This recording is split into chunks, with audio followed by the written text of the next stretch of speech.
Hello friends, ఈ ఎక్స్పెరిమెంట్లో ఉన్న science magic చూసేద్దామా?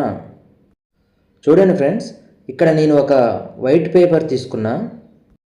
ఇప్పుడు మనం కొంచెం నిమ్మరసం తీసుకుందాం. ఈ నిమ్మరసంతో ఈ వైట్ పేపర్ మీద ఒక సెంటెన్స్ రాస్తున్నా, చూడండి.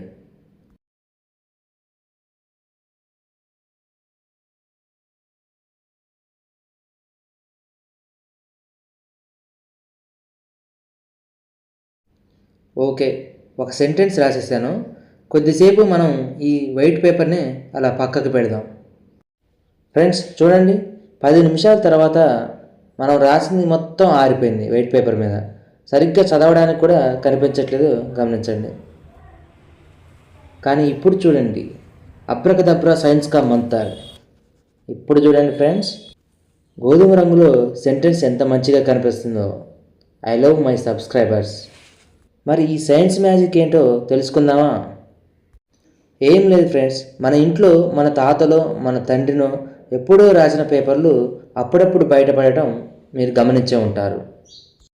అవి ఎలా ఉంటాయి? వాళ్ళు రాసినప్పుడు తెల్లగా ఉన్న ఆ పాత పేపర్లు మనం చూసే టైంకి, అంటే చాలా కాలం తర్వాత గోధుమ రంగులోకి వచ్చేసి అక్షరాలు కూడా సరిగా కనిపించని స్థితిలో ఉంటాయి. మీరు గమనించే ఉంటారు చాలాసార్లు.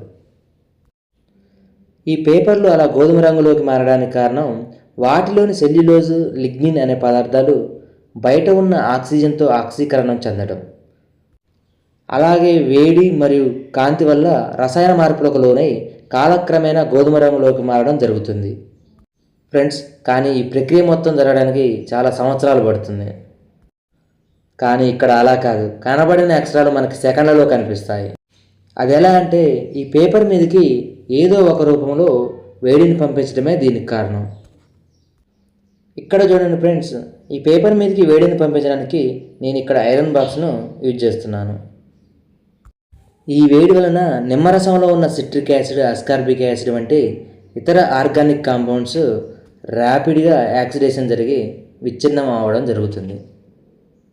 ముఖ్యంగా ఈ వేడి వలన జరిగిన కెమికల్ రియాక్షన్ వలన నిమ్మరసం మొత్తం గోధుమ రంగు సమ్మేళనాలు ఏర్పరుస్తుంది. అలా మనం రాసింది గోధుమ రంగులో కనపడటం జరుగుతుంది ఫ్రెండ్స్. ఈ ప్రాసెస్ని మనం థర్మల్ బ్రౌనింగ్ అని కూడా చెప్పవచ్చు. Thank you friends.